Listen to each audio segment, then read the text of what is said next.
રામ હૃદયમાં નમી રહ્યો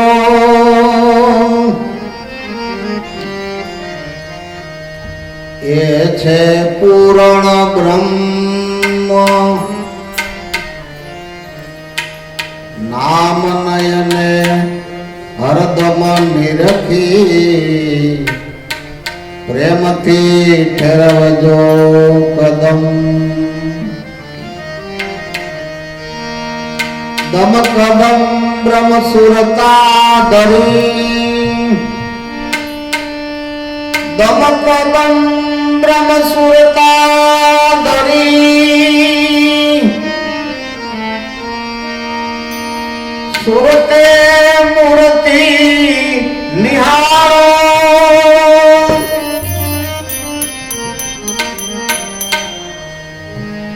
વદે ત્રંબક નિજ અનુભવ કરી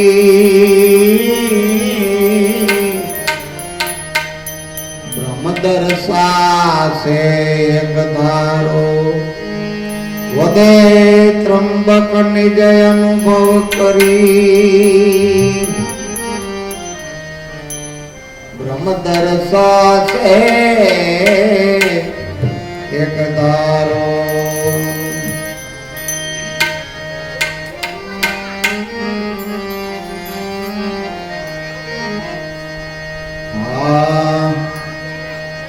दमे दमे तू ही के तू ही के अलख निरंजना अलख निरंजना अलख निरंजना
અલોક નિરંજના પાપી ધ્યાન કરી લે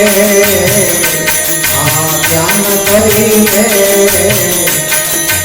અલોક નિરંજના અલોક નિરંજના અલોક નિરંજના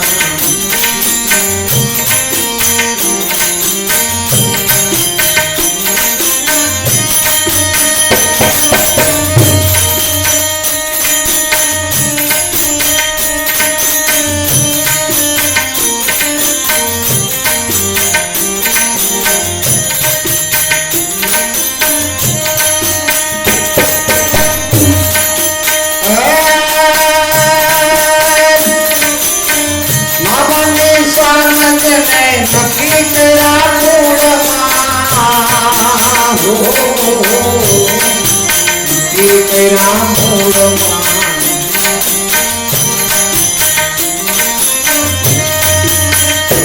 હે નામાની સાનંદ ને નક્કી કર્યા મૂળમાં નક્કી કર્યા મૂળમાં એનું પરાને પાર છે પરા પાર છે અલગ નિરંજના પરાને પાર છે પરા પાર છે અલગ નિરંજના તુહી કે તુહી કે અલગ નિરંજના અલક નિરંજના અલક નિરંજના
મોતી ગોતી લે અલક નિરંજના એ લઈ મોતી ગોતી લે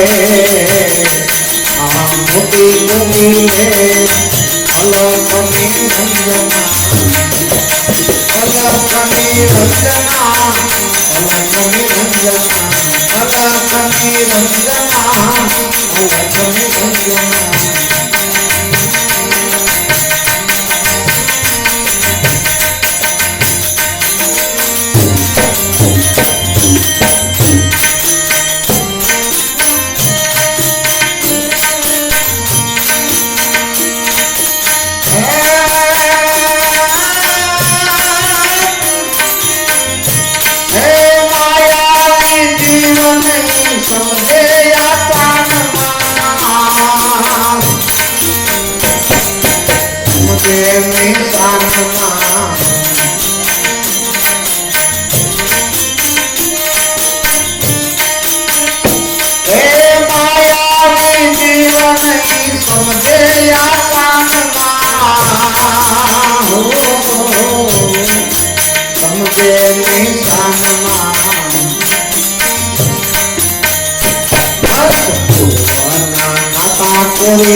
अलख निरंजना ज्ञान करीले ज्ञान करीले अलख निरंजना अलख निरंजना अलख निरंजना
આજે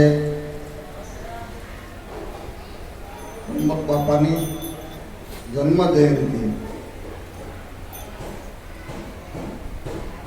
જયંતિ નિમિત્તે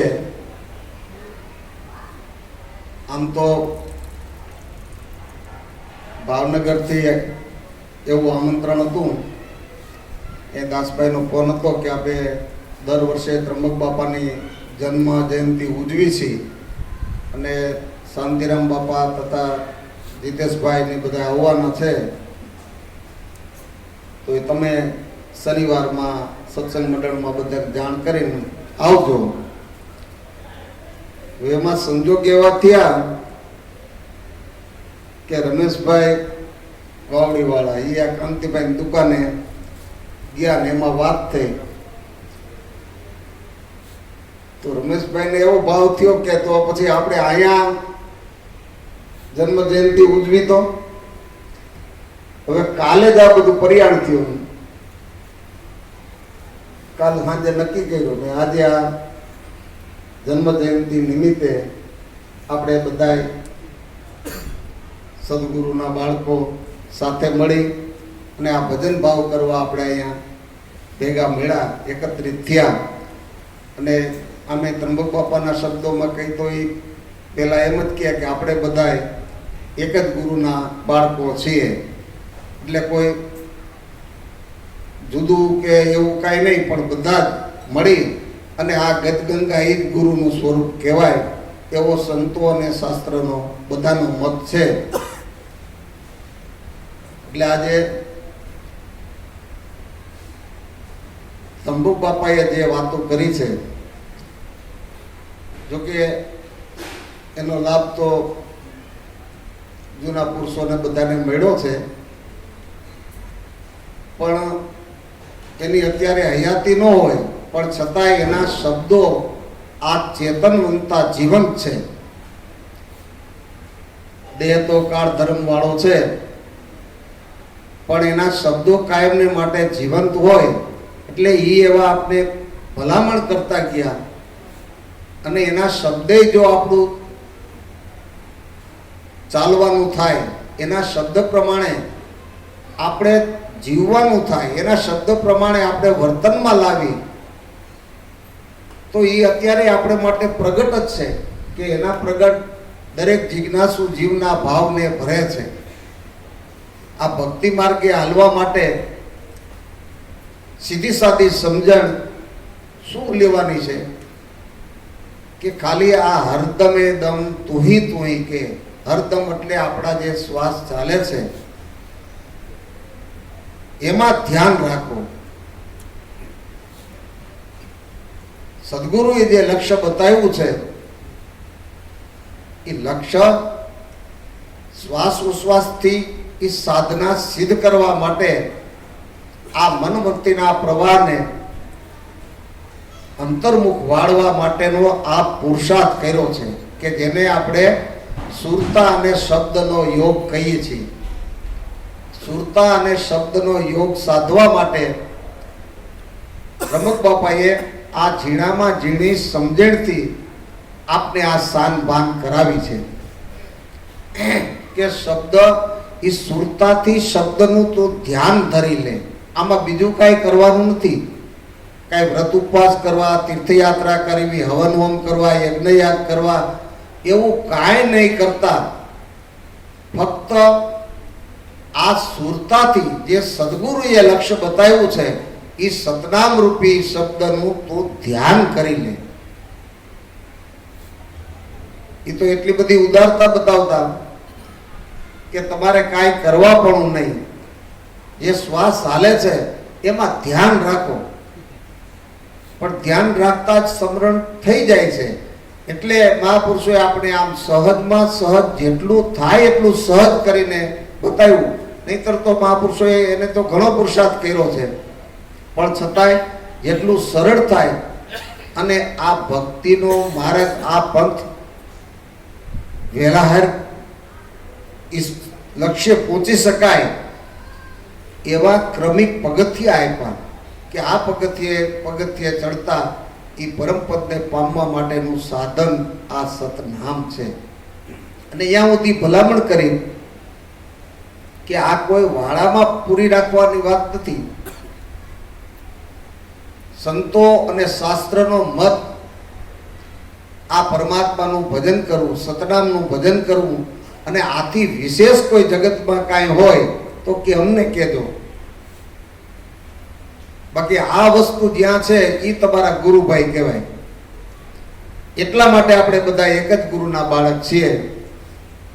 અને આથી ઉત્તમ વસ્તુ ભલે વાદ વિવાદમાં હોય, વાદ વિવાદમાં કહેતા હોય કે તમારે અધૂરું છે, અમારે આમ છે, તમારે આમ છે, પણ શાસ્ત્ર અને સંતોના અને આપણે હવે આપણા વિચારતા આપણે એવું અનુભવ થતા એમ લાગે કે ખરેખર આથી ઉત્તમ વસ્તુ બીજું કોઈ નથી.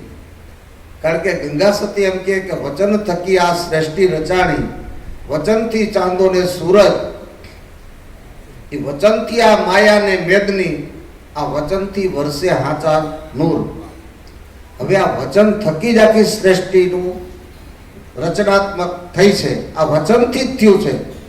હવે એ વચન સદગુરુએ ઓળખાયું એટલે આ વચનથી વિશેષ બીજું શું? એટલે દરેક મહાપુરુષોનો મત છે કે આ વચને વચન જેને સદગુરુ દ્વારા આ લક્ષ્ય સિદ્ધ કર્યું છે એને માટે આ વચન જાણ્યું, એને સર્વે જાણ્યું, પછી કરવું રહ્યું નહીં બીજું કાંઈ. બીજા કોઈ વ્રત ઉપવાસ કે બીજા હવન હોમ યજ્ઞયાગ કે તીર્થયાત્રા કરવા પણ કાંઈ નહીં. ભક્તિ કરવા માટે બીજું વિશેષ કરીને કાંઈ નહીં. આ વચન જાણ્યું, એને સર્વે જાણ્યું, એને કરવું રહ્યું નહીં બીજું કાંઈ. ગંગા સતી એમ બોલ્યા, એને નડે નહીં માયાની છાંય. આ વચનનું સામર્થ્ય છે, આ વચનની શક્તિ છે કે એ વચનમાં જો આપણું મન તદ્રુપ થઈ જાય તો આ જગતના પ્રપંચો અહીંયા નથી. બીજા ભજનમાં કે ને કે પિંડ બ્રહ્માંડથી પર છે ગુરુજી મારો, એનો દેખાડું તમને દેશ, ગંગા સતી એમ બોલ્યા યા નહીં માયા લવ લેસ, યા માયા નથી એવો પ્રદેશમાં આ સદગુરુએ મુકામ કરાવ્યો. પણ આપણું મન એને બતાવ્યું એ લક્ષ્યમાં રીએ એની વાત છે. પણ આપણે તો એવું થાય કે સદગુરુએ લક્ષ્ય બતાવ્યું પણ આપણે લક્ષ્યમાં લીધું ન હોય તો આપણે હજી માયામાં આ પ્રપંચમાં જ રમી રહ્યા છે. પણ નહીતર એ વસ્તુ તો એવી છે કે આ વચન જાણ્યું એને સર્વે જાણ્યું. પછી અહીંયા કદાચ ગમે એવા માયાના ચમત્કારો બતાવે તો ક્યારેય મન લોભાય નહીં. કદાચ કોઈ એમ કે અમારા ગુરુજી આમ વૈરાટ સ્વરૂપ બતાવે છે કે અમારા ગુરુજી આવું કંઈક અવનવા પ્રયોગો બતાવતા હોય, પણ છતાંય જેને આ વચનમાં પ્રીતિ બંધાણી છે એ ક્યારેય લોભાય નહીં. એને જાણવાની ઈચ્છા પણ ન થાય, કારણ કે વચન જાણ્યું એને સર્વે જાણ્યું. સંપૂર્ણપણે ભટકાર મટી ગયો. એને જ કહેવાય કે એક ગુરુને એક જ ઈશ્વર, એક જ નામ નિશાની. આવી ટેક જેને ગ્રહી એને આ સદભક્તિ સમજાણી. આ સદગુરુમાં આ નામમાં જેટલી આપણી પ્રીતિ હોય એ એટલો જ મનનો ભટકાર મટે. નકર સદગુરુએ સ્વરૂપ સંધાન કરાયું પણ આપણી મનવૃત્તિ સ્વરૂપમાં ન હોય અને પ્રપંચમાં હોય, જગતના પદાર્થમાં હોય તો કોઈ કાર્ય સિદ્ધિ થાય નહીં. ખાલી આપણે સત્સંગી કહેવાય, સત્સંગમાં જતા હોય, ભજન ગાતા સાંભળતા હોય એટલે સત્સંગી કહેવાય, પણ આપણી મનવૃત્તિ એમાં હોય નહીં. મનવૃત્તિ ક્યાં? પદાર્થમાં હોય, પ્રપંચમાં ભ્રમણ કરતી હોય. ત્યાં સુધી જે આ સ્વરૂપનું સુખ છે એથી ઘણું બધું વેળું રહી જાય. ને કે મહાપુરુષો એમ કે બ્રહ્મ આનંદ ત્યાં સર્વે આનંદ છે. ઓર આનંદ કોઈ દ્રષ્ટિમાં ન આવે. આ અમૃત રસનો જેને આહાર કર્યો એ તુચ્છ તાંદુર પછી કેમ ખાવે? ખરેખર અમૃત રસનો આહાર થયો એને કહેવાય કે આ મન વૃત્તિ નામમાં તદ્રુપ થઈ ગયા. એને પછી એને જગતના કોઈ પદાર્થ પ્રપંચો લોભાવી ન શકે. ત્યાં એનું મનનું રમણ થઈ ગયું. કોઈ પ્રપંચમાં રાચે નહીં.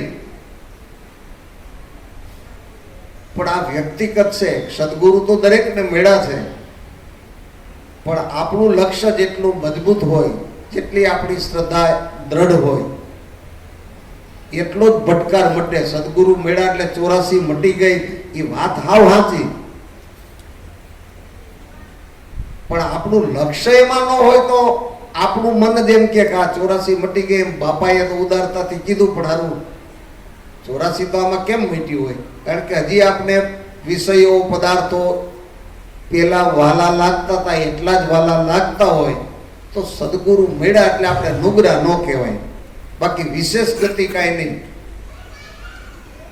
લાભદાદા એમ કે ને કે ઘણાના એવા પ્રશ્નો એમ થતા કે બાપા અમને તમે મળ્યા એને ઘણો સમય થયો પણ કાંઈ અનુભવ નથી થતો. તો અનુભવ કેવી રીતે થાય?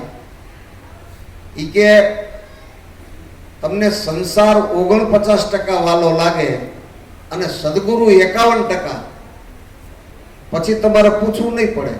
પણ જ્યાં સુધી સંસારમાં 51% પ્રીતિ છે અને સદગુરુમાં કદાચ 49% પ્રીતિ હોય તો અનુભવની વાટ નહીં જોતા.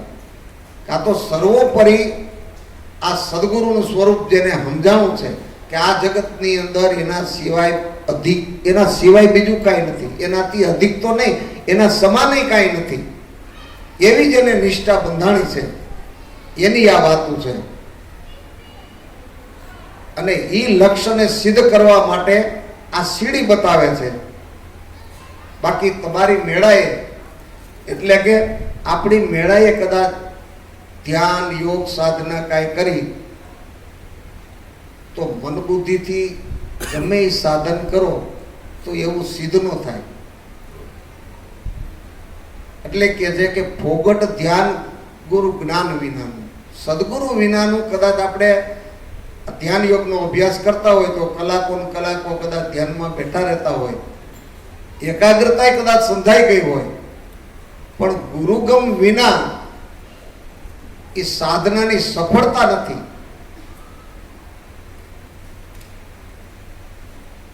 જે સદગુરુએ આ લક્ષ્ય બંધાયું છે એની ગમ વિના કદાચ ધ્યાનમાં આપણે પારંગત થઈ જાય,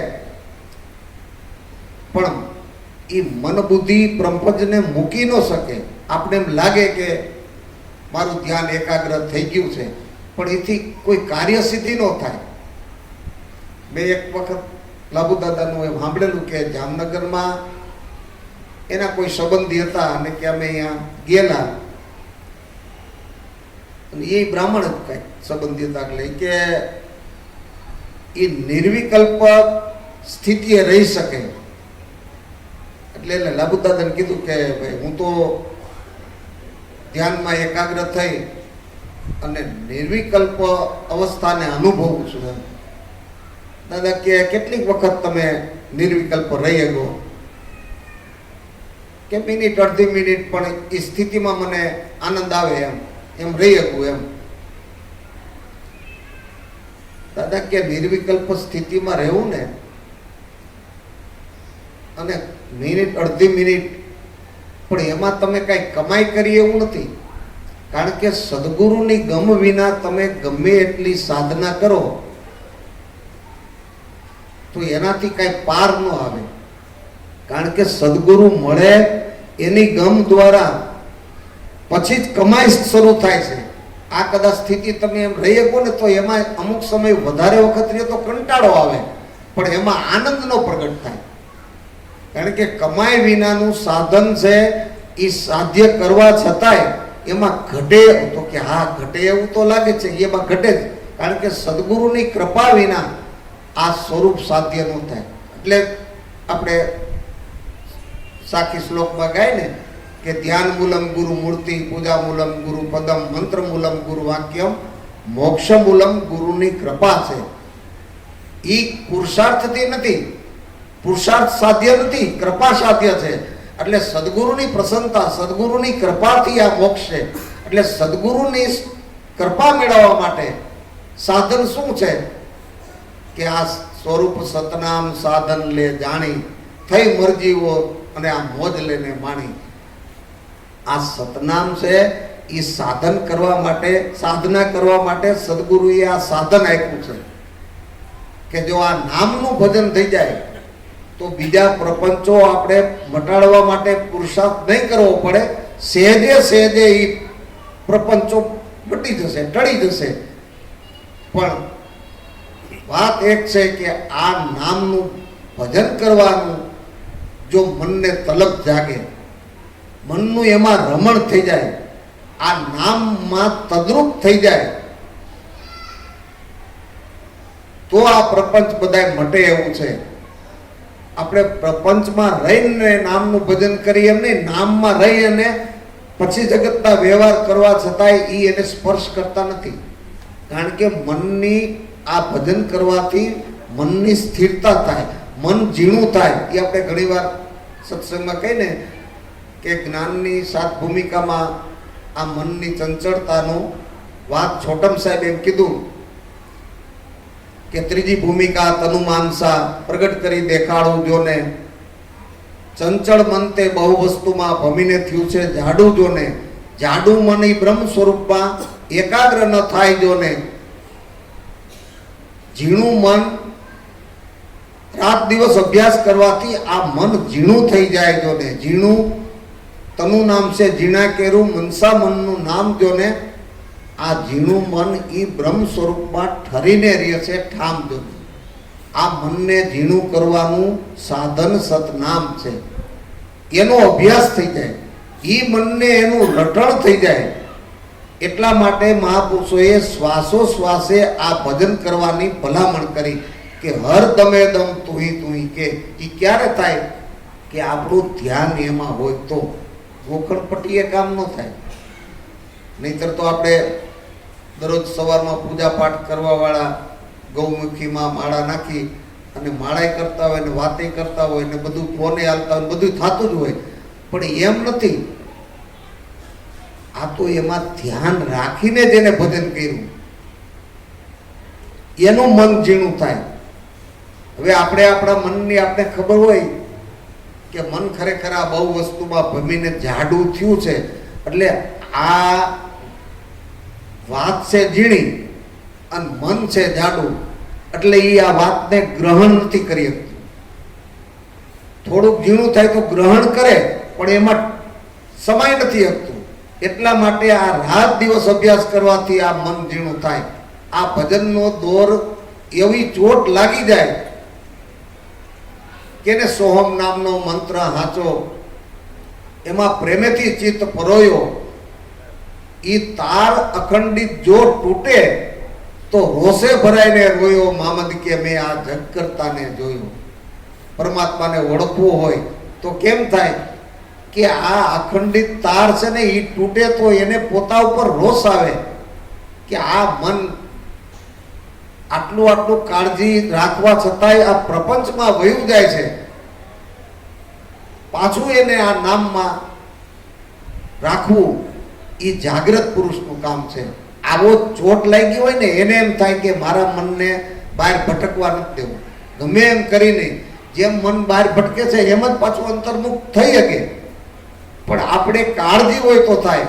પણ મનને જ્યાં સુધી પ્રપંચ ગમે છે ત્યાં સુધી એ મન મૂકવા તૈયાર ન થાય. એને એમ લાગે છે કે મજા આમાં જ છે. પછી સદગુરુ કદાચ ગમે એટલો પુરુષાર્થ કરે તો એમાં આપણે દ્રષ્ટાંત દઈને કે એક ભાઈ કૂવામાં પડી ગયા, પછી અવાજ કરે મને કોઈ બહાર કાઢો, બહાર કાઢો. એ એક ભાઈએ પાઘડી બાંધેલી, પાઘડીનો છેડો જવા દીધો કે આ પાઘડીનો છેડો પકડી લો, હું તમને બહાર ખેંચી લઉં. ઓલા એક ભાઈએ એક અહીંથી પાઘડીનો છેડો પકડ્યો અને આ ઉપર ખેંચે પણ ઉપર આવે નહીં. એટલે કે હું કેટલી મહેનત કરીને આ ઉપર ખેંચું તો ઉપર કેમ નથી આવતા? આમ જોયું તો એક અહીંથી પાછા ઝાડના મૂળિયા પકડી રાખેલા. ઝાડના મૂળ કૂવામાં હતા એટલે એમાં અટવાઈ ગયા, એમાં પકડી રાખ્યા.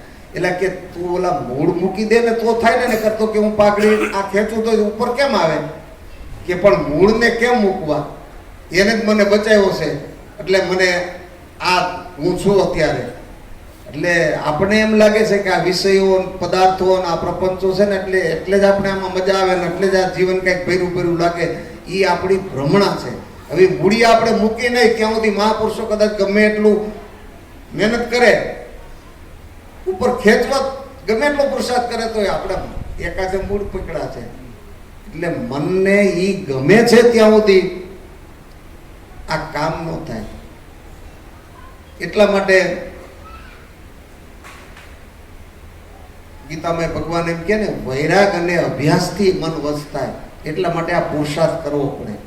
અને પુરુષાર્થ તો કેટલો સરળ કે કાંઈ નહીં કરવાનું, એક આ સતનામમાં એનું ભજન કરવાનું, એનું સ્મરણ કરવાનું. એમાં જ જો મન લાગી જાય ને તો બધાય પ્રપંચો છૂટી જાય એવું છે. એટલે આ હરદમે દમ તુહી કે હે ગુરુજી અલખ નિરંજના, અલખ નિરંજન સ્વરૂપને જોવું હોય તો આ સુરતાથી આ શબ્દનું બસ ધ્યાન ધરીને. બાકી ફોગટ ધ્યાન ગુરુ જ્ઞાન વિનાનું. સદગુરુ વિના કદાચ આપણે ગમે એટલા ધ્યાની બની જાય તો કામ થાય નહીં. આવી સીધી સાદી સમજણ ઉરલે આ સદગુરુના પ્રગટ એવા મહાપુરુષોને મળી અને આ સુરતા શબ્દના યોગને સમજી લેવો. જેમ છે એમ સમજી લે પછી મન જો એમાં રમણ કરતું થઈ જાય તો જગતના વ્યવહાર કરવા છતાંય મન એમાં ભૂલું ન પડે. કારણ કે યુક્તિ મહાપુરુષોની છે કે કામ પ્રસંગે જાવું જન્મા, પ્રભુ શરણને રાખી મનમાં, મન માર્ગ ચૂકે તો સત્વર પાછું વાળવું, ખાલી જગની વાતોમાં આ વય નો ગાળવું. કેટલી મહાપુરુષોને ખરેખર આપણા જેવા જિજ્ઞાસુ જીવ ઉપર કેટલી રહેમ દ્રષ્ટિ હશે કે પાછળ આવતા જીવનું કલ્યાણ કરવા માટે કે ભાઈ અમારે તો સંસારી જગત વ્યવહારના કામ હોય તો આમાં કેમ કરવું? તો કે કરવાનું. કામ પ્રસંગે જાવું જન્મા, જાવું જ બધે. પણ પ્રભુ શરણને રાખી મનમાં, અને મન માર્ગ ચૂકે કે મન જ્યારે પ્રપંચમાં જાય તો સત્વર પાછું વાળવું, જેવી રીતે ગયું એવી રીતે જાગૃત થઈને પાછું વાળવાનું. પાછું વાળીને ક્યાં રાખવાનું? આ નામમાં રાખવાનું. મન માર્ગ ચૂકે તો સત્વર પાછું વાળવું, પણ ખાલી જગની વાતોમાં વય ન ગાળવું. વય એટલે આ ખાલી જગતની વાતોમાં આમનામ આયુષ્ય વહી જાય. સદગુરુ મળ્યા નહીં, ઘણા વર્ષો થઈ ગયા, પણ આવા જગતના પ્રપંચો છૂટ્યા ન હોય અને મારી તારી કરવામાં જ, જગતના વ્યવહાર કરવામાં જ આ આયુષ્ય આમનામ પૂરું થઈ જાય. કાળ ક્યારે આવીને ઊભો રહીએ એ કોઈને ખબર નથી, પણ છતાંય આ મનથી એ જંજાળ છૂટતી નથી. એટલા માટે મહાપુરુષો આપણે ટકોર કરે છે કે મન માર્ગ ચૂકે તો સત્વર પાછું વાળવું. નકર સમય આમનો વયો જાય છે અને કરવાનું રહી જાય છે, પછી પસ્તાવા સિવાય કાંઈ નહીં હોય. કારણ કે આવો ઉત્તમમાં ઉત્તમ દેવને દુર્લભ એવો મનુષ્ય દેહ મળ્યો છે, અને આ મનુષ્ય દેહ મળ્યો એમાંય ઉત્તમ યોગ એવો પ્રાપ્ત થયો કે આવા મહાન સમર્થ પુરુષ મળ્યા, સદગુરુ મળ્યા, અને મનુષ્ય જીવનનો હેતુ સમજાયો, એનું લક્ષ્ય સમજાયું કે આ મનુષ્ય જીવન એક પરમાત્માનું ભજન કરવા માટે છે. આ મનુષ્ય જીવનથી આ લક્ષ્ય સિદ્ધ કરી અને 84ની ઘટમાળ કાપવી હોય ને તો મનુષ્ય 84માંથી મુક્ત થવા માટે પુરુષાર્થ કરી અને થઈ શકે છે. બાકી બીજા કોઈ જીવનથી આ લક્ષ 84માંથી મુક્ત થવું એ દુર્લભ છે. એ મનુષ્ય જ કરી શકે. મનુષ્યને મુક્ત થવું હોય તો મનુષ્ય મુક્ત થઈ શકે, અને બંધાવવું હોય તો મનુષ્ય બંધાઈ શકે. એટલે ત્રંબક બાબા કહેતા કે મનુષ્યાણામ કારણમ બંધ મોક્ષયો બંધઈ વિષય આસક્તમ. નિર્બંધ કોણ છે? નિર્વિષય સમૃતમ.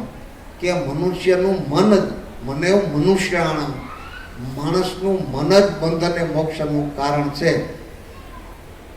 એ કે બાપા એમ કે તમે મનથી આમ પદાર્થોમાં બંધાણા છો, બાકી પદાર્થ તો જડ છે, તમે ચેતન છો, પણ છતાંય તમે મનથી એમાં બંધાઈ ગયા એટલે આ બંધન થયું.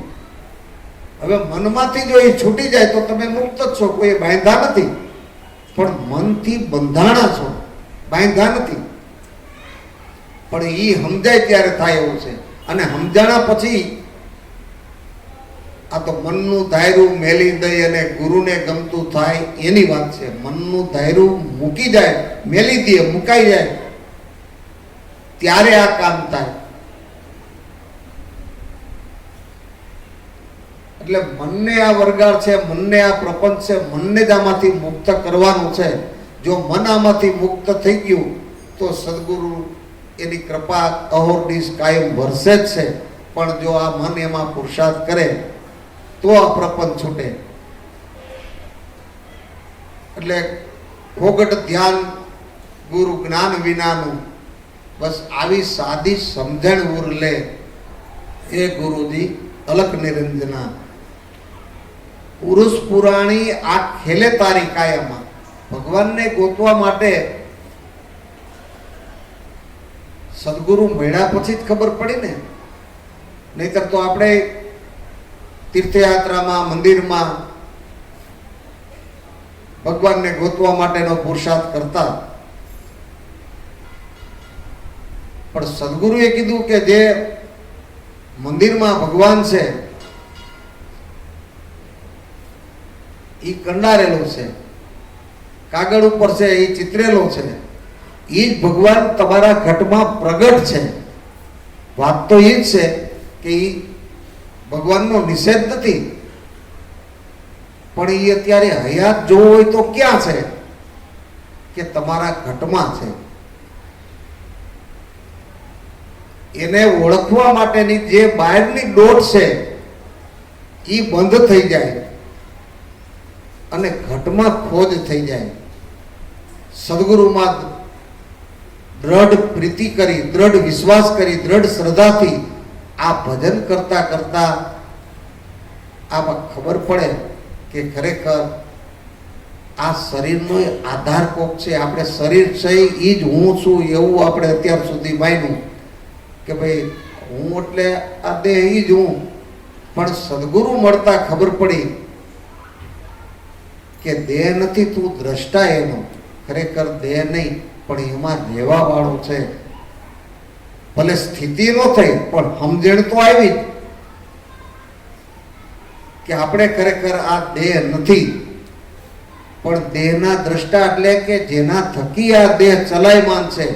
આપણે એમ લાગે કે હું આ આંખેથી જોઉં છું, કાનેથી સાંભળું છું, આ દરેક ઇન્દ્રિયો વ્યવહાર હું જ કરું છું.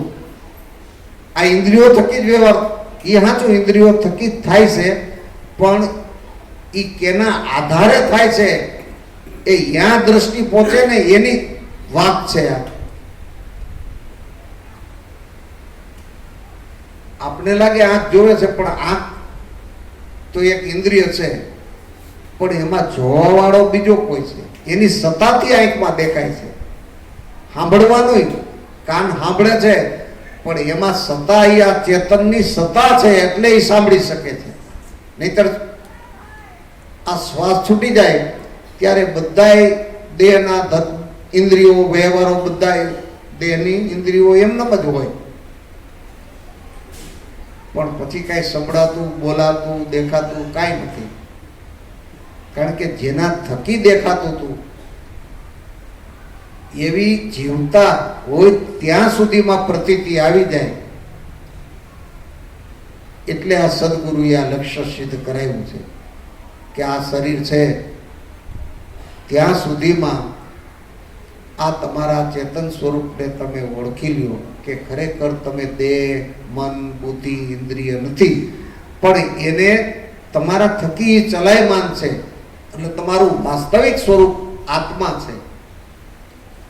દેહ છતાં તું દેહથી ન્યારો સોહમ આપ ઉજાશે, દાસ લાભુ કે સદગુરુ મળે આ આપ સ્વરૂપ ઓળખાશે. સદગુરુ મળે તો જ આ ગતિ થાય, સદગુરુ મળે તો જ આ ભાન, જ્ઞાન, ધ્યાન થાય. આપણી મન બુદ્ધિથી આ દ્રષ્ટિ કોઈની પહોંચે જ નહીં. સદગુરુ મળે તો જ થાય. એટલે પુરુષ પુરાણી આ ખેલે તારી કાયામાં. હવે એ ખબર પડી કે ચેતન પુરુષ આપણો આત્મા આપણા ઘટમાં જ છે, પણ ક્યાં છે, કેવી રીતે છે, કેમ છે, એ સદગુરુના શરણ ગ્રહણ કર્યા વિના, કોઈ એવા પ્રગટ મહાપુરુષને મળ્યા વિના એમાં દ્રષ્ટિ ન પડે. કદાચ કોઈના કહેવાથી, અને આમે આપણે વ્યવહારિક ભાષામાં કહીએ ને આત્મા એ પરમાત્મા છે ને, ભાઈ આત્મા એ પરમાત્મા, આત્મા એ પરમાત્મા, આત્મા એ પરમાત્મા જગત આખું કે, પણ ઓળખાણ તો જેને સદગુરુ મળ્યા એને જ થઈ, પ્રતીતિ તો એને જ થઈ સદગુરુ મળ્યા એને. નકી આત્મા એ પરમાત્મા એક લોક કહેવતમાં કહેવાય, પણ આત્મા એ ક્યાં છે, કેમ છે, એ કેમ ખબર પડે? કે એ તો સદગુરુ મળે તો ખબર પડે. આપણે ઘણીવાર પંચીકરણમાં એનું દૃષ્ટાંત દઈ, કેટલા શાસ્ત્રો વાંચીએ આપણે, શાસ્ત્રોમાં આના જ ગુણાનુવાદ લેખા છે. આ ચેતન પુરુષનો જ મહિમા છે. એટલે એ શિષ્ય એમ પૂછે કે તમે આ પંચીકરણ આખું લખ્યું, તો આ પંચીકરણ હું વાંચું, વિચારું, તમે કહો છો કે આ પંચીકરણમાં જ પરમાત્મા છે, એટલે આ પાંચ તત્વનો દેહ છે એમાં જ પરમાત્મા છે, તો હવે તમે મને ઓળખાવી તો દીધો, અને હવે આનો હું અભ્યાસ કરી અને હું મારા સ્વરૂપને ઓળખી લઉં ને, કે એમ નહીં, ગુરુ મુખે સમજી લેવું પડે. હવે કે આમાં ગુરુની ક્યાં જરૂર છે? આ પંચીકરણમાં તમે ચોખ્ખું લખ્યું તો છે, પછી ગુરુની જરૂર ક્યાં પડે છે? પછી એમાં ઉદાહરણ આપણે ઘણી વાર દીધું છે. એટલે રામ બાબા એ ઉદાહરણ આપે કે ખરેખર શાસ્ત્રમાં આ એના જ ગુણાનુવાદ ગયા છે. એટલે તમે વાંચવાથી અમુક હદ સુધી પહોંચી શકો, પણ જેમ છે એમ તો કોઈ પ્રગટ મહાપુરુષ મળે ને તો જ થાય. બાકી વહી ગયેલા હોય ને, દેહકાળ થઈ ગયો હોય એવા મહાપુરુષને રાત દેવી પૂજા આરતી કરો તોય એ આ લક્ષ નો બતાવે. લક્ષ તો કોઈ પ્રગટ મહાપુરુષ મળે ત્યારે જ થાય. એટલે પછી એક ઉદાહરણ આપે છે કે એક ધનવાન શેઠ હતા, એને 3 કરોડ સોના મોરો, એ જમાનામાં બેંકનું એવી વ્યવસ્થા નહીં હોય એટલે જમીનમાં કે અહીંયા દાટવાનો રિવાજ. આને એમ થયું કે હવે આ સોના મોરો ઘણી બધી છે તો પાછળની પેઢીને કામ આવે એટલા માટે કાંઈક વ્યવસ્થા કરું. એટલે શિવાલય મંદિર બનાવ્યું અને એના ઘુમટ ઉપર ઈંડામાં લખ્યું એનો પડછાયો પડે ને એને 3 કરોડ સોના મોહરો ઈ ઘુમટમાં દાટી દીધી. પછી એવું ચોપડામાં નોંધ કરી કે 3 કરોડ સોના મોહરો ચૈત્ર સુદ પૂનમને દિવસે સવા પોર દિવસ ચડે આ શિવાલયના શિખરમાં નાખેલી છે. એટલે પાછળની એ દેહકાળ થઈ ગયો શેઠનો ઘણા સમયે. પછી પાછળ એના છોકરા પેઢીએ આવ્યા. હવે ધંધો પુરુષાર્થ કરતા કરતા ઘણું બધું નુકસાન ગયું. પછી છોકરાને એમ થયું કે આપણા બાપ દાદા બહુ પૈસાવાળા હતા એટલે એને ક્યાંક ધનનો સંગ્રહ કર્યો હોય. પછી ચોપડા જોયા તો એમાં લખેલું કે ચૈત્ર સુધી પૂનમને દિવસે સવા પોર દિવસ ચડે શિવાલયના શિખરમાં 3 કરોડ સોના મોરો દાટેલી છે. એટલે રાતે એ શિખર તોડી નાખ્યું પણ કાંઈ મળ્યું નહીં. પછી તો કે ગામમાં નામો સીધાઈ ગયા, બાપાએ કેવા પુણ્યના કામ કર્યા, છોકરાઓએ કેવા થયા. તે એમાં કોઈ અનુભવી માણસ એને આ વાતની ખબર પડી. ત્યાંની ઘરે આવ્યા કે છોકરાઓ તમે આવું કેમ કર્યું? કે જોને અમારા બાપાએ આવું લખ્યું છે એટલે અમને એમ થઈ ગયું કે શિખરમાં હોય તો શિખરમાંથી કાઢી લઈએ અને પાછો ધંધો વેપાર ચાલુ કરીએ. તો ઓલા અનુભવી પુરુષ હતા. એને કીધું કે હવે તમારી પાસે પૈસા ન હોય તો પૈસા હું આપું અને આ શિખર હતું એવું ને એવું પાછું બનાવી નાખો અને ચૈત્ર મહિનો આવે ત્યાં સુધી વાટ જુઓ. હવે આમાં લખેલું છે પછી ચૈત્ર મહિનાની વાત તો કે હું કહું એમ કરો એ સાચું જ છે. તમારા બાપાએ લખ્યું છે એ હોળ વાલ ને એક રતી બરાબર સાચું છે. એ શિખર બનાવી દીધું અને ચૈત્ર સુદ ને પૂનમના દિવસે હવા પોર દિવસ ચડે એનો જ્યાં પડછાયો પડે ત્યાં ખોદ્યું. તેમાંથી ખરેખર 3 કરોડ સોના મોર નીકળી. એટલે ગુરુ એમ કે છે કે જો શાસ્ત્રો પુરાણોમાં આ લખ્યું જ છે પણ આ લક્ષ્ય કોણ બતાવે? ઓલા તેમ કે શિવાલયના શિખરમાં 3 કરોડ સોના મોર છે, શિવાલયના શિખરમાં 3 કરોડ સોના મોર છે એમ બધા કે છે.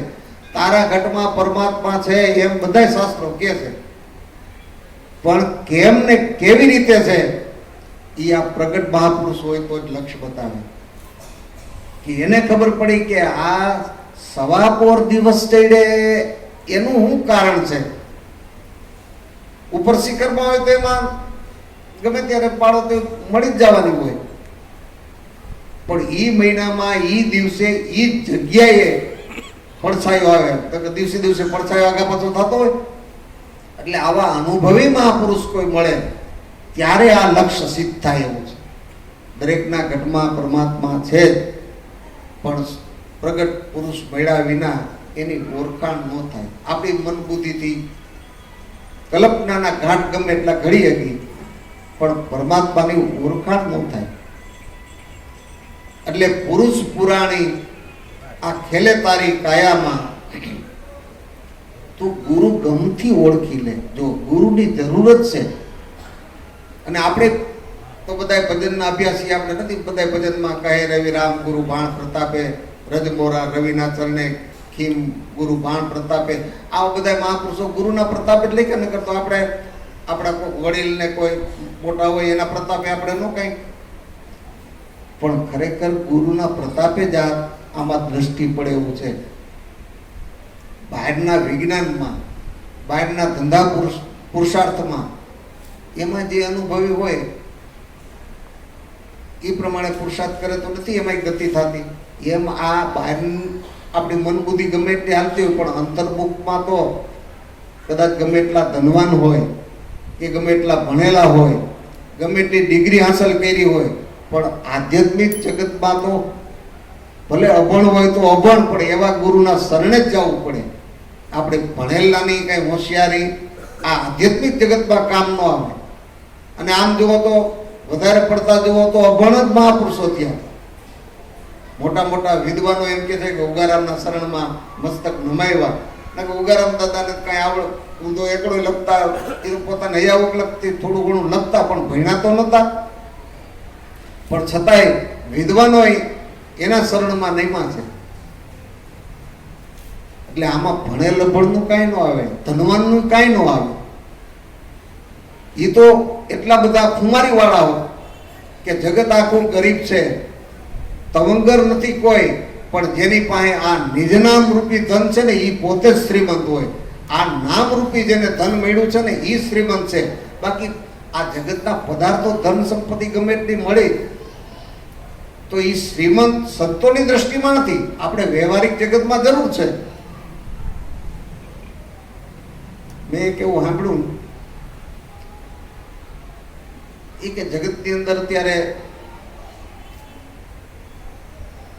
સજ્જન માણસો છે એનો કોઈ આદર ભાવ એવો નથી થતો જે દુર્જન માણસનો થાય છે. જે ચારિત્રહીન હોય, કૂળ કપટવાળા, પ્રપંચવાળા હોય, છતાંય એનો મહિમા પૈસા છે એટલે એનો મહિમા વધારે દેખાય છે. એટલે એ સાધુ પુરુષે એવો જવાબ આપ્યો કે જ્યારે સજ્જન પુરુષોનું આદર સન્માન થાય, દુષ્ટ દુર્જનને દંડ થાય, ત્યારે જ સતયુગ આવ્યો એમ સમજવાનું. આવું જ્યારે થાય ત્યારે જ ખરેખર મનુષ્યનું નિર્માણ થયું કહેવાય. ત્યારે જ આ સતયુગ આવ્યો કહેવાય. અને ત્યારે આ દેશમાં સુખ શાંતિ જેમ છે એમ થઈ કહેવાય. પણ જ્યારે સજ્જન માણસોનો આદર સત્કાર થાય પણ દુર્જનનો દંડ ન થાય તો મધ્યમ સમાજ નિર્માણ થાય. પણ બને છે એવું કે દુર્જનનો આદર સત્કાર નહીં, બોલો સજ્જનનો આદર સત્કાર નહીં, દુર્જનનો જ આદર સત્કાર થાય ત્યારે નીચામાં નીચી કક્ષાના મનુષ્યનું નિર્માણ થાય છે. અને એ અત્યારે આપણે જોઈને એની નિંદા ટીકા એમ નહીં, પણ જે સજ્જન પુરુષો છે, કારણ કે એની આ મહાપુરુષોની વાતથી આ જીવન ધોરણ બદલાય છે. ખરેખર મનુષ્ય તરીકે જીવવાની દ્રષ્ટિ મહાપુરુષો આપી શકે, ધન સંપત્તિ વાળા નહીં. ધન સંપત્તિ વાળો તો એમ કે કોઈના ગળા કાપીને ગમે એમ કરીને પૈસા લાવો. આમાં સાચો ખોટો જોવા જાવ ને તો ધંધો ન થાય. કેમ મળે છે એની યુક્તિ બતાવે. પણ મહાપુરુષો એમ કે છે કે ભૂખો રહેજે પણ હરામનું ઘરમાં નહીં લાવતો, નકર એનો ઈ ઉધી જેમ ખાય ને એમ તમારું પતન કરી નાખશે. આપણે હરામના આજ 50 રૂપિયા લાવ્યા ખવડાવ્યું તો એમ સીધે સીધું કાંઈ બધાના મગજ ફરી ન જાય, પણ એની અસર ધીરે ધીરે થાય અને પરિણામી પતન થાય. એટલે એમાં આ મહાપુરુષો એની દ્રષ્ટિ એવી છે, કારણ કે એને કોઈ માયાના પ્રલોભનો સતાવી શકતા નથી. માયાના પ્રલોભનથી મુક્ત છે એટલે ઈ મુક્તની વાત કરે. બાકી તો આપણને એમ જ લાગે કે પૈસા ધન સંપત્તિ ગમે એમ કરીને મેળવવી અને એમાં જ સુખ છે. એલા પૈસા ન હોય તો મરી જાય. આ દેશ અત્યારના કાળ પ્રમાણે જરૂરી છે એ બરાબર છે, પણ એમાંથી આસક્તિ ન હોવી જોઈએ. પૈસા મેળવવા નહીં, ધંધો પુરુષાર્થ કરવો નહીં, એવું કોઈ મહાપુરુષો કોઈ શાસ્ત્રો એ વિધાન નથી કીધું. એ બધા એમ કે છે, ઉગારામ દાદા કે છે ને ધંધા ઉપર ધંધો, અને ધંધો કરતા કરતા આ પરમાત્માનું ભજન કરે ને એ જ પ્રભુનો બંધો. ધંધા કરવાની ના નથી, પણ એમાં રિયલી જે આસક્તિ છે એ આસક્તિ મનથી છોડવાની છે. અને મનમાંથી જ્યારે આસક્તિ છૂટે ને ત્યારે જ આમાં કંઈક ગતિ થાય. નહીંતર આસક્તિને લઈને જ આપણે ભ્રષ્ટાચાર, કે જે કાંઈ પ્રપંચ કરવો પડે એ મનને ગમે છે એટલે, નહીંતર બધાને ખબર છે કે આ હાયરે નથી આવવાનું. એટલે લાખો કરોડો કમાય તો એ હાયરે નથી આવવાનું, તો હાયરે શું આવવાનું કે આ પરમાત્માનું ભજન. તો આપણે એ નથી કરતા, પણ ઓલું હાયરે નથી આવવાનું ને એ કાયમ કરી છે. ખબર બધાને જ છે, પણ મનથી એ છૂટતું નથી. એટલે ત્રંબક બાપા એમ કે મારું માની સમજી મનથી ત્યાગે. જો કેમ કે મારું માને અને સમજે હોત પણ મનથી પાછો ત્યાગી દે, એ ઈ ગ્રહણ ત્યાગી કહેવાય. એટલે આ મનની આસક્તિ કેમ મટે એ મહાપુરુષો પાસે દ્રષ્ટિ છે. ધંધો પુરુષાર્થ કરવો, એક ધંધો કરતા હોય બીજો ધંધો કરે, અઢળક રૂપિયા કમાય, બધું કરે, પણ જેને આસક્તિ નથી ને એ પુરુષાર્થ કરતા કરતા એમાંય જે ધન સંપત્તિ મળે ને એ ઘણાયના કલ્યાણ અર્થે વાપરતા હોય, અને એમાંય એને સદબુદ્ધિ કાયમ માટે એવી ટકી રહે, કારણ કે એની મન વૃત્તિ આ પરમાત્માના ભજનમાં છે. નહીંતર પૈસા આવ્યા પછી આપણે જે હોય ને એનાથી બીજા જ થઈ જાય, આપણને ખબર ન હોય.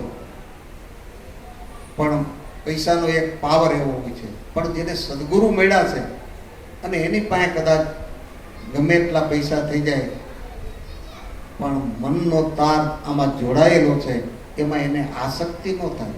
લાખ નહીં, કરોડ નહીં, અબજો થઈ જાય ને તો મનવૃત્તિને એમાંથી પાછી વાળવાની યુક્તિ એની પાસે છે. સદગુરુ મળ્યા છે, એના પ્રતાપે એને આસક્તિ નથી. ભલે કાયમ અઢળક આવક હોય છતાંય, અને કાંઈ ન હોય, કાંઈ ન હોય છતાંય રાકાઈ નથી, કે મનમાં અસંતોષ નથી. એટલે મનમાંથી આસક્તિ મટી ગઈ એ મોટામાં મોટું સુખ છે. એટલે એ સુખ કેવી રીતે મળે એ આપણા મનના સાક્ષી આપણે જ છે. આપણા મનને કેવો ગાંઠ ગળવો એ આપણે એમાં વિચારતા થઈ જાય તો આ મન પરમાત્માનું ભજન કરતા કરતા આ આસક્તિ છૂટે એવું છે. મનમાંથી, અને ભગત એ મનને જ બનાવવાનું ને. આપણે કદાચ ભગવા કપડાં પહેરીને ઘર છોડીને જંગલમાં વયા જાય તો એ મન તો આયરે જ હોય, તો યાય પાછી આ સંસારની વાસના બધી ઊભી થાય. હોય જંગલમાં રહેતા એકલા હોય, પણ મનથી કેટલા બધાને ભેગા કર્યા હોય, તો યાય સુખ પ્રાપ્ત ન થાય. અને બધાની વચ્ચે રહેતા હોય છતાંય મનનો તાર જેનો જોડાઈ ગયેલો છે એ બધાની વચ્ચે હોવા છતાં એકાંતનો અનુભવે છે. એક હાચે ખરેખર હાચી એકાંતને એનો રસ માણે છે, કારણ કે એનું મન પરમાત્માના નામમાં રમણ કરી રહ્યું છે. એટલે એ, અને આપણા મનને આપણે હાવ આપણે એકલા હોય ને ત્યારે ખબર પડે. અત્યારે તો આપણે સત્સંગ સભામાં બેઠા હોય એટલે આપણું મન ક્યાંય ન હોય, પણ ઘરે કોઈ ન હોય ને ખરેખર આપણે એકલા હોય ત્યારે મન આપણા કેવા ગાંઠ ગળે છે ને એવા આપણે છે. ત્યારે ખબર પડે કે મનને તો હજી આ વિષયો પદાર્થો ને એમાં જ પ્રીતિ છે. સત્સંગ સાંભળતા એમ થાય કે એકાંત મળે ને તો પરમાત્માનું ભજન જ કરી લઉં. આમ કોઈ ન હોય ને તો બસ એક તાર જોડી જ દેવો છે. અર્જુન બાપા, આપણે એને યાદ કરીએ ને, અર્જુન બાપાને કેમ થયું કે લાભુ દાદા ને ગીજુ બાપાને બધા ભણવા ગયા, વધીમાં એને રોટલા કરી દેવા ગયા, વાંહે અર્જુન બાપાને એકાંત મળી અને એને એવો લાભ લીધો. ગુરુ નહોતા મળ્યા, પણ એકાંતમાં એને ઓલા નેપાળી માતાજીએ કીધેલું કે શ્વાસ ઉશ્વાસ તારા હાલે ને એમાં ધ્યાન રાખજે, ત્યાં અખંડ રામ છે. હવે એને એવો તાર જોડ્યો ને તો વગર ગુરુએ આ નામનું જાગૃતિ થઈ ગઈ. આ નાદમાં આ નામ પ્રગટ થઈ ગયું. અને કેવું કે એટલો બધો તાર જોડાઈ ગયો તો એમાંથી પ્રેરણા થઈ કે હજી તારે ગુરુની જરૂર છે. એકાંતે એને કેટલું સુખ આપ્યું એ આપણા મન ઉપર ખબર પડે. આપણે એકાંતમાં હોય તો આપણે ખરેખર પરમાત્માના નામમાં જોડાઈ જવાનું મન કહે છે કે વિષય વિષય પદાર્થનું ખાલી ચિંતન જ કરે, એમાં કઈ હાથમાં ન આવતું હોય, પણ મનની કલ્પના, એ મન ઘડીક વાર એ કલ્પના વિના રહી ન શકે, કલ્પનાના ઘાટ ગીડા રાખે. આજ તો આમ થઈ જાય તો કામ થઈ જાય, આ ઘણી બધી કલ્પનાઓ. હવે એ કલ્પના છોડી અને મન ભગવાનના નામમાં લાગે તો આ પ્રગટ પુરુષ ખેલે તારી કાયામાં, પુરુષ પુરાણી આ ખેલે તારી કાયામાં, એ આ ગુરુગમ છે. એ ગુરુગમથી તું ઓળખી લે. ક્યારે? કે આ મન અંતર્મુખ થઈ જાય તો. નકર બહાર ભટકે છે ત્યાં સુધી કદાચ આપણે ગમે એવા બુદ્ધિશાળી કહેવાતા હોય, પણ આધ્યાત્મિક જગતમાં આપણે ઠોઠ નિશાળિયા કહેવાય. કે આપણા મનને આપણે બહારના ભટકારમાંથી પાછું વાળી અને ઘડીક પલે જો આ નામમાં રાખી ન શકતા હોય તો સદગુરુ મળવા છતાંય આપણે હજી ઠોઠ જ નિશાળિયા કહેવાય. નહીતર સમય પ્રસંગોએ મનને ઘડીક તો એમ થાય ને કે આ ઉત્તમ અવસર આ મળ્યો છે અને એલા અત્યારે કાંઈ વાંધો, કુદરતે કેટલા લીલા લહેર કરી દીધા. ગમે અહીંયા સત્સંગી હોય, ગમે એ જ્ઞાતિનો હોય, અહીંયા જવામાં કાંઈ બાદ નહીં. નકર ત્રંબક બાપા એમ કહેતા, એના બાપા જીવણ બાપા, એ આ છૂતાછૂતના ભેદને માને, વર્ણાશ્રમના ધર્મને માને, એટલે હરિજનથી તો આપણે અભડાય, આપણે બ્રાહ્મણ કહેવાય. એટલે ત્રંબક બાપા પર ચોકી પેરો રાખે કે આ ઓલા બાંદ્રાવાળા ઉગા ભગત ત્યાં જાય નહીં એમ. એ ઉગા ભગત હરિજન છે અને આપણે બ્રાહ્મણની ઘીરે જાય તો આપણે વટલાઈ ગયા કહેવાય. પણ હવે ત્રંબક બાપાને એકવાર સાંભળી ગયા પછી, જેમ કૃષ્ણ ને ગોપીનું ચિત્ત, કેમ ગોપીનું ચિત્ત હેરાઈ ગયું હોય, જ્યાં જો એને હિત કૃષ્ણ જ દેખાય, એમ ત્રંબક બાપા કે આપણે ઘડીક પલે એમ ન થાય કે આ પ્રપંચ વાલા છે તે આમાં ખોટી થાય. ઘડીક નવરું પડે મન એટલે એનું જ ચિંતન ચાલુ થઈ જાય, ઉગારામનું જ ચિંતન ચાલુ થઈ જાય. હવે ઈ આ વસ્તુ ઓળખાવે તો જ બરાબર. સુલતાનપુર ભજનના પ્રોગ્રામમાં ગયા અને ઉગારામ દાદાએ કીધું કે માસ્ટર સાહેબ ભજન ગાઓ, અને ભજન ગાયા. અને તે દિવસે જ ઉગારામ દાદાએ ભજનનો સત્સંગ કર્યો. ત્યાંથી ઉગારામ દાદા ત્રંબક બાપાને એમ થયું કે ખરેખર આને ગુરુ કરવા છે. એને હરિજન નો દેખાણા કે બસ ગુરુ કરવાનું તો આ ઉગારામ દાદાને જ ગુરુ કરવા છે. એટલે એને એ સુલતાનપુર વાળા ભોજા બાપાને વાત કરી કે તમે દાદાને કયો ને અમને આ નામ પ્રસાદી ઉપદેશ આપે એમ. કે સારું, એમાં હું દાદાને કહીશ. અને ઉગારામ દાદાએ પછી એને બોલાવ્યા બાંદ્રા, બેઠક કરી. હવે જો એની લોહ લગન કેટલી હશે કે ઉગારામ દાદાએ જેમ આપણે ત્રંબક બાપાએ ઉપદેશ કર્યો એમ એને ઉગારામ દાદાએ ઉપદેશ કર્યો. પણ ઉપદેશ થતાની સાથે આ અંતરમાંથી એવા ઉદ્ગાર નીકળ્યા કે ઉગમ અગોચર બ્રહ્મ હે, ગમ કરી ખોજો ઘટમાય, તો મતા મીટે વર્ણ ભેદ કા, સાહેબ કા ઘર દૂર નાય. હું સીધે સીધું પ્રગટ થઈ ગયું. ત્યાં ઉગારામ દાદા લબ દાદા લીધું ને, ઉગારામ દાદાને બહુ ખુશી થઈ. હવે ત્યારથી કે એવું ચટકું લાગ્યું કે રાતે સાધનમાં સાયકલ, અને એ ગામના 4-5 જણા આ ભજન મંડળી વાળા એ બધા સાયકલ લઈ અને ઘરેથી કે આમ ચંપલે પહેરીને હાથમાં લઈ, ને કે ચંપલ પહેરી તો અવાજ આવે ને, દાદા હુતા હોય અને હાથમાં ચંપલ લઈ અને બહાર નીકળી અને ગામના બહાર નીકળી અને સીમાડે ત્યાં સુધી જવાનું, ત્યાં બધા ભેગા થાય. પછી ત્યાંથી ડબલ સવારીમાં સાયકલ. આમ એનો પુરુષાર્થ તો જો. હવે એ પ્રમાણે આપણે તો લીલા લહેર નો કહેવાય. ક્યાં પ્રોગ્રામ છે? રોયલ પાર્કની વાડીમાં. હાલો, હથિયાર સાધન તો હાથ વગું છે. ક્રિક મારી કોઈ ગયા ઓલા હવે માંડણ કુંડલા ત્યાંથી સાયકલ લઈને ડબલ સવારીમાં રાતે આવે. ઉગારામ દાદાને સત્સંગ સાંભળે, સત્સંગ પૂરો થાય, પાછા રાતે ઘરે વયા જાય અને દાદાને જીવન એના બાપા જીવન બાપા એને ખબર ન પડે એ પાછા હોઈ ગયા હોય ખાટલામાં. જેને આમ વર્ણાશ્રમની વ્યવહારે ઊંચામાં ઊંચું કુળ આપણે કોનું બ્રાહ્મણ ગણી, ઊંચામાં ઊંચી જ્ઞાતિ બ્રાહ્મણ અને નીચામાં નીચી હરિજન. હવે ઈ લેવલ જો એને દેખાણું નહીં કઈ. અને કેવી ક્રાંતિ કે લાભુ દાદા, અર્જુન બાપા, આ ત્રંબક બાપા ઈ હરિજનના પગ ધોઈ અને એનું ચરણામૃત લે, કેવડી મોટી ક્રાંતિ કહેવાય. પણ જાત વર્ણ જોયું હોય તો આ કામ ન થાય, એને જ્ઞાન જોયું. એટલે જ્ઞાન એ કોઈ વર્ણાશ્રમનો ધર્મ નથી. આ તો સદગુરુના શબ્દે જે હાયલા ને એ ઈ આને પાયમાં છે. આ ગુરુ ગમતી એને ઉગારામ દાદાએ હું બસ આ જ વસ્તુ આપી ને, એને ગુરુ ગમતી તું ઓળખી લે એમ આપને ભલામણ કરે છે. આને ઓળખી લીધી, એને ઉગારામ દાદાએ આ ગમ આપી અને ઈ ગમને એને ઓળખી લીધી. ઓળખી લીધી એટલે આપણને કહે છે કે પુરુષ પુરાણી આ ખેલે તારી કાયામાં. એને ગુરુ ગમતી તું ઓળખી લે. ઓળખી લે એટલે પછી કાંઈ કરવા પણ નહીં. આ જગતના કોઈ પ્રલોભનો તમને ફસાવે નહીં. કે પરમાત્માની માયા એવી છે, પ્રમુખ બાપા કે ને દેવી હોશી ગુણમયી મું માયા દુરિત્યા મામેકમ શરણમ પ્રપદંતે માયા મેતા તરિંતતે.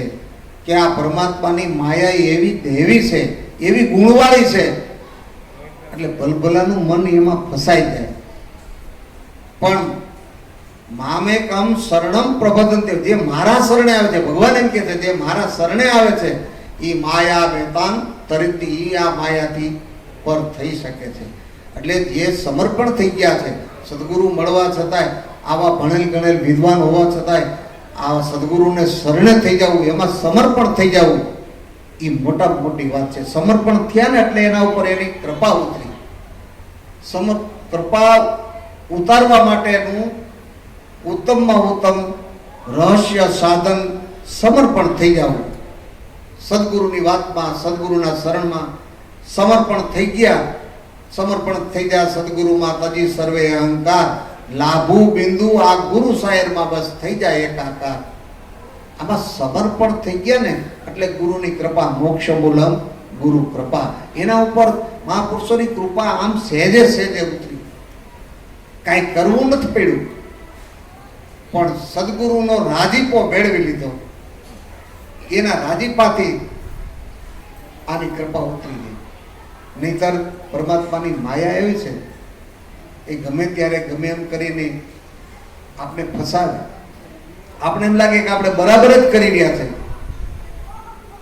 પાછું મને એક દ્રષ્ટાંત યાદ આવ્યું, કહી દઉં. આપણે કે ને કે ઓલા ભગતને એવો નિયમ હતો, આ માયા કેમ ફસાવે ને અને મન કેવા ઘાટ ગળે. ભગતને એવો નિયમ, ઘરેથી નીકળે એટલે ઘોડી લઈને જાય. ઘોડેસવાર થઈ ગયા પછી હેઠું નહીં ઉતરવાનું. જ્યાં જવું છે ત્યાં પહોંચે પછી જ હેઠું ઉતરવાનું. એટલે ભગવાનને એમ થયું કે આ કેવો મનનો મજબૂત છે, જરાક જોઈએ આપણે. તો રસ્તાને કાંઠે એવું સોનેરી કબૂતર, આમ સૂર્યનો પ્રકાશ પડે એમ રસ્તાની કાંઠે પડ્યું છે. આ ભગત નીકળ્યા. ભગતને એમ થયું કે કબૂતર તો પક્ષી નથી લાગતું, નકર તો ઘોડું આવે એટલે ઉડી જાય ને, પણ આ ઉડ્યું નહીં, તારું હોનાનું લાગે છે. ઘોડી અહીંયા લઈ ગયા. આમ જો આ મનનું નક્કી પણ તરત ફરી ગયું ને. નક્કી એને હું કામ અહીંયા ઘોડે લઈ જવી જોઈએ, આપણે ઉતરવું તો નથી, પણ અહીંયા લઈ ગયા ને તોય કબૂતર હેલું નહીં. ત્યારું હોનાનું જ છે. હવે મારે તો નીમ છે એટલે હેઠું ઉતરાય નહીં, પણ અહીંયા ક્યાં કોઈ પાડે. જો મન આ ઘાટ કરે છે એક જ, પણ મન આપણે જુદા જુદા આ પ્રલોભનોમાં ફસાવાનું આ માયા કામ કરે છે કે પણ અહીંયા ક્યાં કોઈ દેખે છે. એટલે દેખે નહીં, પણ ભગવાન તો બધે દેખે નહીં. પણ એ ક્યાં કોઈ કહે છે, એ કઈ આપણે કઈ કેવા આવવાનું નથી. પણ આ કબૂતર હોનાનું મળ્યું હોય તો આપણે જિંદગી આખી એ લીલા લહેર થઈ જાય ને. પણ સારું એવું કરાય નહીં. ભગવાન તો દેખે ને. પણ તારું છોડીને કેમ જવું? એ જો જે નથી મન, જીવ નથી હાલતો, છોડી જતા. નકર નક્કી પણ થઈ ગયું તો છોડીને હાલતા એમ નથી થતું. યુક્તિ ગોતે. જો મન જ્યારે આ માયામાં ફસાય ને ત્યારે મન પોતે એવી યુક્તિઓ ગોતે કે આમાંથી કામ થઈ જવું જોઈએ અને કઈ વાંધો ન આવે એવું કંઈક કરી લેવું. એવી યુક્તિમાં મનથી જવાબ આવ્યો કે એક પગ રાખ પેગડામાં, એક પગ રાખ હેઠો અને વાંકો વળી લઈ લે. આ હેઠા ઉતરા ન કહેવાય. જો કેટલું સમાધાન ગોતી દીધું. આ પરમાત્માની માયા આમ ફસાવે. એ ખરેખર ઓલા એમ કર્યું, પેગડોમાં એક પગ રાખ્યો અને વાંકો વળી લેવા ગયો. આ તો પરમાત્માની માયા હતી. ફરર ઉડીને ઘોડું ગડકું. પછી કેવી દિશા થઈ છે?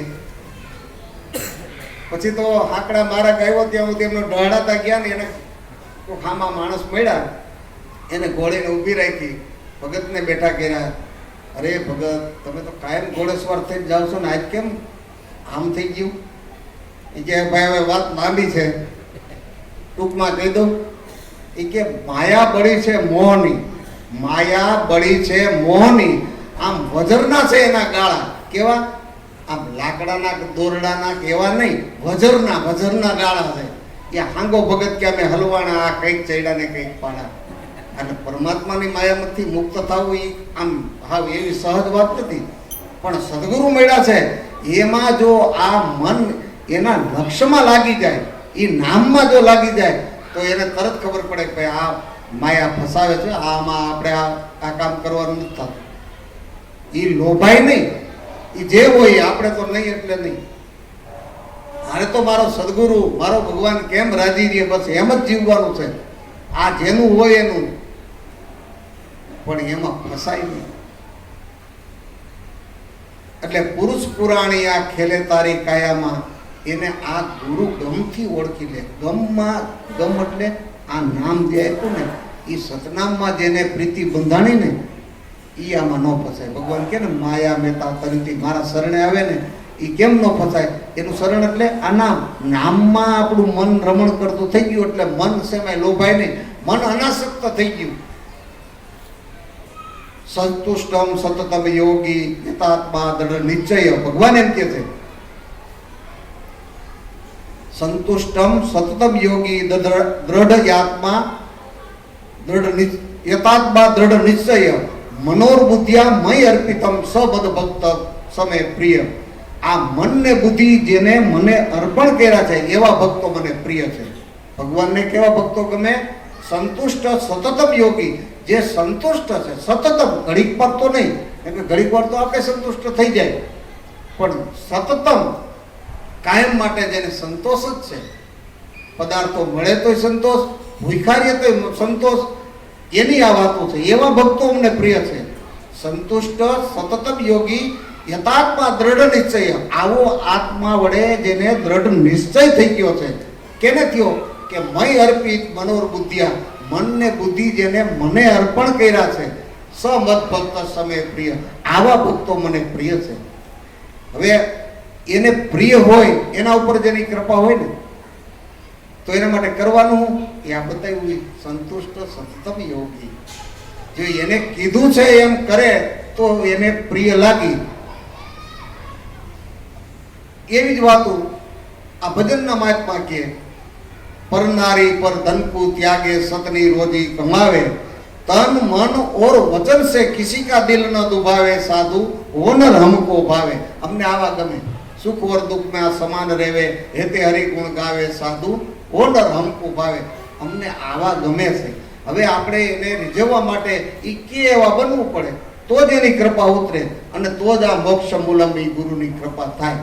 પણ વાત અને વર્તન જુદું છે. ત્યાં સુધી આ કૃપા કાંઈ કામ નથી કરતી. એની કૃપા તો વરસી જ રહી છે, પણ આપણું વર્તન જુદું છે. આપણે ખાલી વાત કરી છે, સાંભળી છે, સમજી છે, પણ કરતા નથી. કારણ કે મન હજી આપણું અનાસક્ત નથી થયું. મન આપણું આસક્ત છે વિષયોમાં, પદાર્થમાં. એને મજા આવે છે એટલે એને આ મન મૂકી નથી શકતું. વિષયોથી ઉપરાંત કરવા માટે પુરુષાર્થ આ જ કરવાનો છે કે ગુરુ ગમથી ઓળખી લે, નામનું ભજન કરી લે. આનું ભજન કરવાથી આ બધાય સર્વે સાધનની સિદ્ધિ આ નામ છે. નામમાં દેવું. નસીબે ત્યાં કે ને સકળી સાધના હરિનું નામ છે, પાર પહોંચ્યા કોઈ સંત સુરા, શાસ્ત્રો રૂપી સમુદ્રને તરી ગયા, છોડી જગજાળ આવા કોઈ જીવ સુરા. આ સર્વે સાધનનું મૂળ એક આ સત નામ છે, ભગવાનનું નામ છે. નામ નિશાન જેને નક્કી કર્યા મૂળમાં, આ સદગુરુએ જે નામ આપ્યું છે અને લક્ષ્ય બતાવ્યું ને, જો નિશાન ક્યાં નિશાન બતાવ્યું છે. ખાલી એમને તમે નામનું ભજન કરો એમ નહીં, લક્ષ્ય સાથે કે ત્યાં તમે મનને કેન્દ્રિત કરો તો નામ નિશાન જેને નક્કી કર્યા મૂળમાં, પછી એનું જ્ઞાન તો પરાને પાર છે. ભલે અભણ હોય, ભણવાની જરૂર નથી, શાસ્ત્રો વાંચવાની જરૂર નથી, પણ લક્ષ્ય જે સિદ્ધ થઈ ગયું તો એનું જ્ઞાન આ પરાને પાર છે. લક્ષ્ય સિદ્ધ થતા અનુભવ થયો. આ નામ નિશાન જેને મૂળમાં નક્કી કર્યું ને, એટલે શ્વાસ જ્યાંથી ઉઠે છે અને પાછો જ્યાં હમાય છે ત્યાં મન પ્રતિ એકાગ્ર થતા આ ઘોર નાદનો રણુકાર થયો. નાદ બ્રહ્મનો પ્રગટ પ્રાગટ્ય થયું. એટલે કે શબ્દ સાગર સત ભોગવે ધરણમાં આ પ્રગટ થયું કે અત્યાર સુધી આપણે વાતમાં સાંભળતા હતા, પણ અનુભવ કરતા આ સુરતા શબ્દનો યોગ થતા આ અંદરથી નાદ બ્રહ્મનું પ્રાગટ્ય થયું. આ જો પ્રાગટ્ય થયું ને,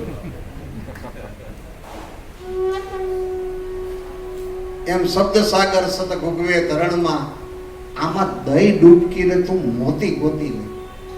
આમાં ડૂબકી દેવું એટલે એમાં સમર્પણ થઈ જવું, એ મય થઈ જવું. એનાથી જ્યાં બધી અંતરો છે